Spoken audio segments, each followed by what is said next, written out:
Now, page 4, stronger president, stronger constitutional resolve. What does not kill you makes you stronger, right? And for this post-impeachment White House, watch out.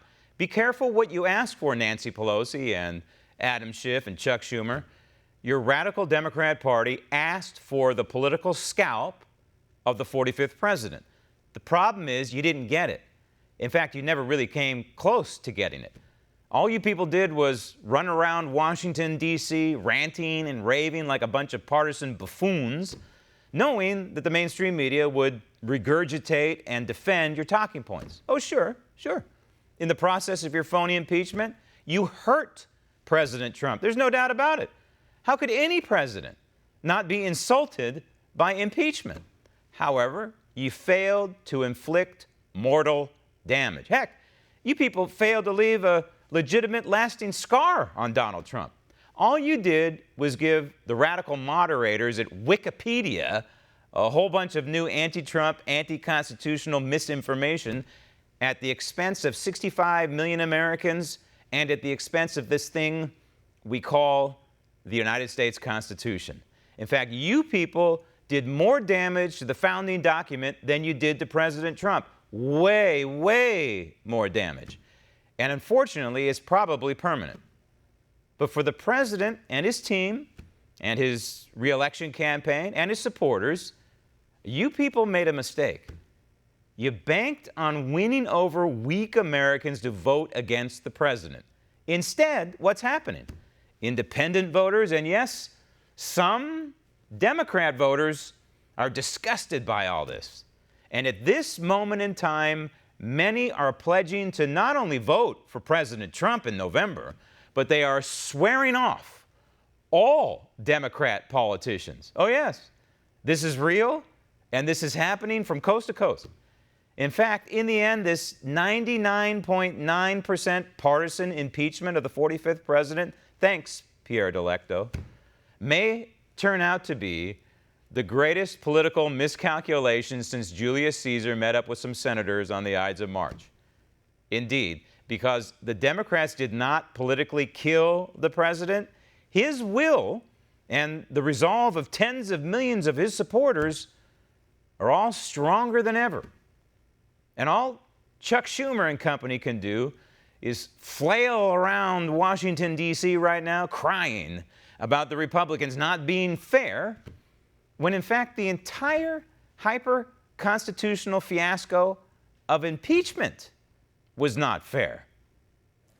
Our nation was founded on the idea of truth. Stop tape. The nation was not founded on the idea, the notion, the thought of truth. Our republic was founded on the notion that we have certain God-given rights, that all human beings have certain God-given rights. And the framers of the Constitution, the founders of this country, wanted to set up a mechanism that would protect those God-given rights because they believed that those God-given rights were being violated by the people out of Great Britain and the king.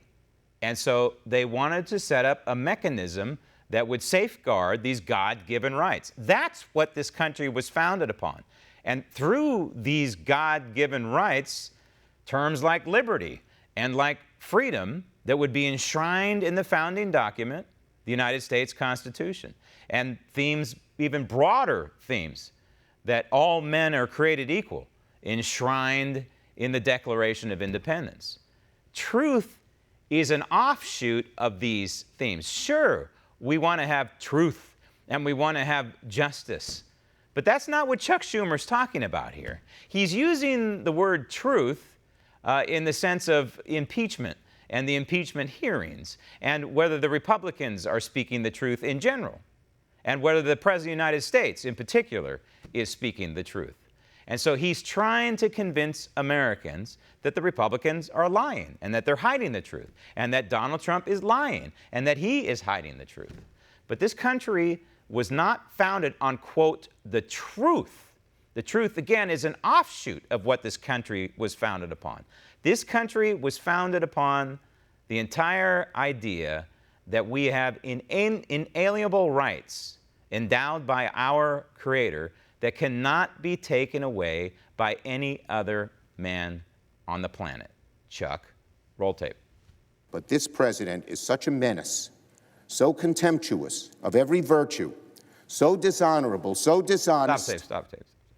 This is really revealing here. This shows the level of hatred and disgust of the 45th president of the United States. But really, it could be any Republican president. You could fill in the blank. Any name could be up there, and this guy would be going off on the president. Just about any name, that is. But in particular, Donald Trump, because he's not afraid of them. Because Donald Trump stands up for himself. Donald Trump stands up to Chuck Schumer and Nancy Pelosi, and they're not used to that. You know, George W. Bush, the last Republican president, in kind of a backdoor way, stood up to these people, but many times George W. Bush capitulated to the radicals on Capitol Hill. Donald Trump is not capitulating. Donald Trump is standing up for himself. He's standing up for the Republican Party, almost singularly standing up for the Republican Party. He's doing it quite alone, frankly. And he's standing up for the United States Constitution. And this is what Chuck Schumer and company cannot stand. The fact that Donald Trump turns it around and throws it right back at them, because they're not used to Republicans like Donald Trump. They're used to Republicans like Pierre Delecto, Mitt Romney, and other elements very similar to Mitt Romney, who capitulate and want to go along to get along, and want to go down in history as a great bargain maker, the middle of the road.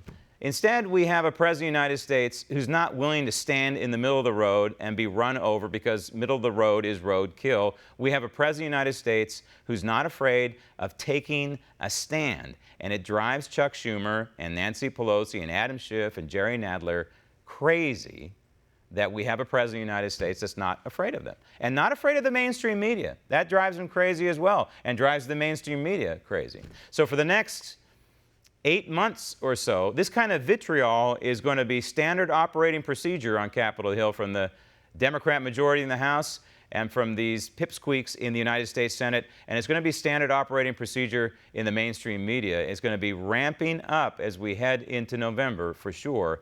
It's not going to get better. It's only going to get worse. And impeachment may be over on paper, but the impeachment process of the 45th president is never going to be over, unfortunately, to the modern Democrat Party.